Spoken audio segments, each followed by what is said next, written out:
This episode of Power Women of the Trades is also brought to you by Forrest Perry of Forrest Perry Digital Marketing. Want to generate more leads for your service business? Trust his team to deliver quality new customer leads and protect your brand online. Check out perrymarketing.com today. Most businesses' online presence is boring, and by being boring, they're losing out on potential sales and customers. Being interesting and exciting is what draws customers in and gets them to buy from you. But it's hard to be interesting online when you're focused on running your business and taking care of your customers. It doesn't have to be this way. We have the key to unlocking the solution to your problem. Key Heart Marketing can help take your business from boring to brilliant on social media. We can vouch for them. They run our podcast socials. If you want to have a strong social media presence that allows customers to know, like, and trust you, connect with Key Heart Marketing at keyheartmarketing.com. Hey everyone, this is Eric Thomas with Rival Digital, and I am proud to announce that we are the newest sponsor for the Power Women of the Trades podcast. We've been a big fan and supporter of the show for years, and we are just very excited and very honored for the opportunity to now be one of the podcast sponsors. So make sure you check out their page and subscribe to the podcast and listen in on wherever you get your podcast episodes from. Rival Digital is a full-service premier digital marketing agency for the home services industry. We offer everything from website design, search engine optimization, online advertising, public relations, and more. If you're interested in learning more about the services we offer for contractors just like yourself, head on over to rivaldigital.com, and we look forward to chatting with you. Welcome to Power Women of the Trades podcast. This show is all about breaking barriers and changing the game. Our guests will feature some of today's most successful female entrepreneurs and other advocates of our industry as well. Because if there's one thing we know for sure, female-led entrepreneurship drives change on multiple levels. We want to empower women in the trade industry like you so you can maximize your potential, stay balanced, achieve long-term success, and claim ownership over your life. Let's get started. What advice would you give to women who are curious about opportunities in this industry? Man, I think it would be silly for more women not to get into the trades. There's just so much opportunity. Like there's just this whole like untapped labor market and untapped potential. And we have a couple female technicians right now, and we've had female technicians for years. And I know it's a little scary for some people coming in. We interviewed somebody, it was a couple years ago now, and she had applied for an office customer service position, but she really wanted to be a plumber. And she told our recruiter at the time that, and she was like, yeah, I really want to be a plumber, but like I'm a girl and I got to just start in the office. And she was like, no, like we have female plumbers right now. And she like ended up coming on as an apprentice.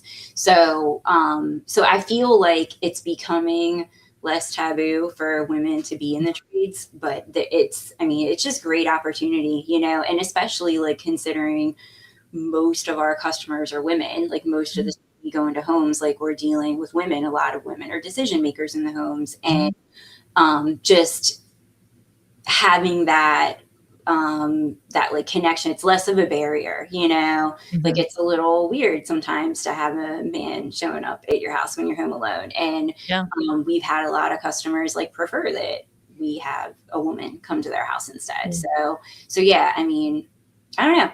I feel like it would be silly. Like we've always had like a pretty diverse workforce, and people have asked us like, what do you guys do? Like, how do you get more women into the trades? I'm like, honestly, like, I don't know. Like we just hire, like if they're a decent human being, like we'll hire you. Like, I don't care like what color you are, like what gender you are. Like I couldn't give a shit. Like, Well, we've had so many people reach out to us through the years of, how do I attract more female applicants? And I would just say, I don't know how to tell you how to do that besides just show who you are, because I never made a post that was just like, I want to hire female HVAC technicians, or I want to hire female installers.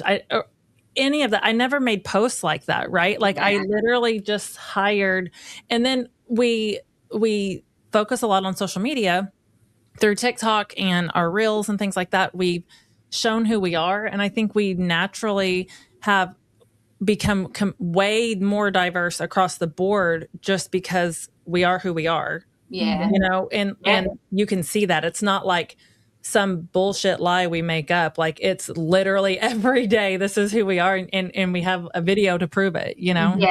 Yeah. No, I couldn't agree more. Like, I mean, our culture is a little weird. It's super silly. We like to laugh. Like we have half naked men on billboards, and well, the women aren't half naked, but we've got women on billboards too.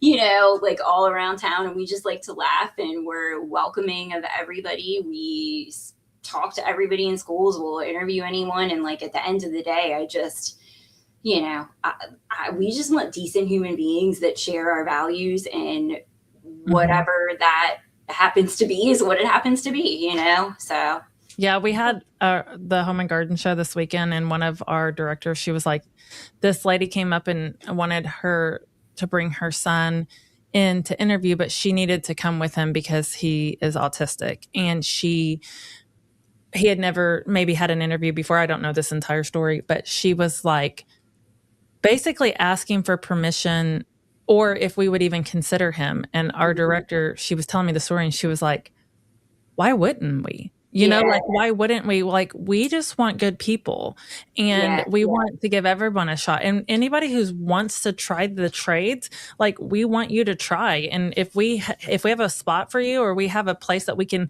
get you into safely or whatever, you know, we're going to try. And so it was like, on one hand, maybe discouraging, because I think maybe some feedback she's gotten from other companies. But then on the other hand, I felt like thankful that she stopped by and was able to meet our team, and our team could empower her to be like, yeah, he can learn one of these trades, you know, like absolutely. And so at the end of the day, it's just like our number one core value is serve people. And that's what our goal is. And I actually want to go back to that because we skipped over something. Your company is known for delivering heartfelt service. What does that mean to you guys? We're pretty darn empathetic, like probably to a fault sometimes, you know? So, I mean, for us, it's just, you know, taking care of people the way we would want to be taken care of, you know? I mean, like it's really pretty simple. I think that the old like stereotype of business is like only men who are jerks, like, and, you know, not empathetic at all and cutthroat and all that. Like, they're the ones who do well. And sadly, I think there are a lot of people out there like that that do really well. But I'm hoping we can prove that wrong, and there's other people that can do it right and do it with heart and do it with empathy, and do just as well, if not better. So yeah, for us, I mean, our first core value is service. So similar to you, you know, just taking care of people the way that we hope somebody would take care of our own mothers or kids or, you know, family. So yeah, I think I can see why Jeff has compared us for so long, and it's like such a like compliment too. Like, I really love that. And, you know, at the end of the day, I always say, like, my accountant is always like, yo, you got to quit giving so much stuff away. Yeah. But I hear you. And you're the accountant, right? I know. So it's very conflicting inside of me. Like, trust me. Like, I mean, we think we donated like $47,000 last year to charities. Like, we give 50% of our dispatch fees to a different charity every month. And that's just like money out. That's not counting like all of the other stuff we do. So yeah. Right. I hear you. And sometimes like okay. So like, let me just tell you a story. A few years ago, we decided to really do the BPW every year, right? But we really have our charitable like our donations on a budget. Okay. Kailee has the budget, and every month, like, she's in charge, but she'll come tell me, and then it never fails. I'll be like, well, I committed to $5,000 on something. She's like, what? And I'm like, well, they got me in a moment where how was I going to say no, or it's not even that. I don't think people do that of how am I going to say no. It's just that if I can't do things like that, then I don't want to do this. Yeah, I feel the same way. Like if I have to compromise my values and like if I can't do it the way that like we want to do it, then like what's the point kind of. And it's funny because our accounting department, they they get our mail and go through it and all, and there's always like letters for donations and stuff, and they'll hide it from me sometimes, be like, don't give that to Lauren, like she's gonna give that money, and I'm just I'm like, but the kids like and our community knows this now. And I still will stand firm with it, and everyone in this building knows. But if a kid, not mom, but if a kid has the guts to walk in this building and ask for a donation, we're giving it to him. Now, if mom does, we're going to put it on a piece of paper and we'll get back to you. But typically, if the kid's standing there and they're doing the presentation, because that takes so much courage by itself, right? It does. And we try to drill them a little bit too, like, okay, well, what's it for? And like, because they need to learn these life skills. Yeah, we're the same way. Yep. Most of the time, we're like, okay, listen, we're gonna do it, but we don't cut checks until Friday, so you're gonna have to come back. Yeah. The other day she's like, our accountant was not here, and so she's like, what are we gonna do? I'm like, I don't even know how to write a check anymore. Like, we don't have writing checks. We print them. Like, I don't know what to do. But that's awesome. I love that, and I think you just have to keep the heart of that. Kailee knows, and what that does for us. I say that what it does for us in marketing. Also, that's never the intention. Yeah, but if you know who I am because of what I gave or how I gave, and I just gave from my heart, then I'm doing right? Like you're getting to see who we are. I don't. Yeah. Let's say half the time we don't even. I know. Like we were talking to our marketing company about this, and they're, like a lot of people don't know how much we do and what we do, because like it just. Like Josh and I have never been like super self-promoting, you know what I mean? Like we've never been the ones to be like, oh, look at me. Like we have people offer to come in with like the big checks, and I'm like, nah, like I'm good. Like I have a million things going on today. I appreciate it, but like we're okay. And I appreciate that they want to like try to give that recognition. I really do. So don't get me wrong, but like we don't shout it out as much as we should. And there's just like something that feels like weird about it. It's like, like the intention is never to like do it to be like recognized for doing it, you know? But then there's definitely like some area for growth there to like get over yourself and be okay with it. It's all right to tell people what you're doing, you know? Well, and someone told us once, a nonprofit said, please post this because I don't have the reach that you do. Yeah, and so we were true. Like, okay. Didn't think about it like we that. didn't think about it like that. And so they're like, please share this. Like people know who we are because of you guys, and so we try to like pick and choose what we talk about now. Obviously, we're never going to be the people that are like holding a meal under the bridge and like, take our picture now. That's not who we are. Absolutely not. I would literally die. You'd have to run me over. But we do try to be like considerate of like, our local food bank. They all the time are like, please share this, please. They're our biggest hype team sometimes. And, but I know that they're appreciative of like the exposure that we help bring to them also. And so we've tried to like reframe that and do better with that. But at the same time, you feel a little bit of like, that's not who I was though. Yeah. That wasn't when I made the decision to give that, it wasn't so you could take a picture with me. Yeah. Yeah, exactly. Like you're not giving to like, nothing is expected in return, like nothing at all. So, but I do like that. That's a good point about the reach. I never thought about that, especially like we give 50% of our dispatch fees every month to a different local charity. And, some of them are on the smaller side, people might not know much about them. So yeah, that's a good point there. I like that. That's a good reframe. Makes me get over myself a little bit more. So yeah, I think that's what it is too, is I think that's the other piece of it is like, we got to get over ourselves. Like, it's for the bigger and the better thing. So Kailee. Awesome. Well, where do you see Seaside Plumbing going in the next 5 years? In the next 5 years, I definitely see us continuing to grow. Within the next 2 years, we're probably going to add a trade. What do you want to add? I know, I'm like, which one? The jury's out. Like, I'm hearing mixed things. Like, we were pretty sold on electrical because everybody was like, it'll be the easier thing to add. Like, it's similar to plumbing. It's similar business model. And then on the flip side, it depends on who you ask. Some people are like, gotta do electrical first. Other people are like, why would you bother with electrical? Tickets are so much bigger in HVAC. Do HVAC first. So jury's still out on what we'll actually do. But yeah, I mean, over the next 5 years, just like continuing to grow. We started a drain department a year ago, so we're super excited to watch that grow, continue to see that grow. I hope that personally I'm working more in the nonprofit and less in the nuts and bolts of the day to day.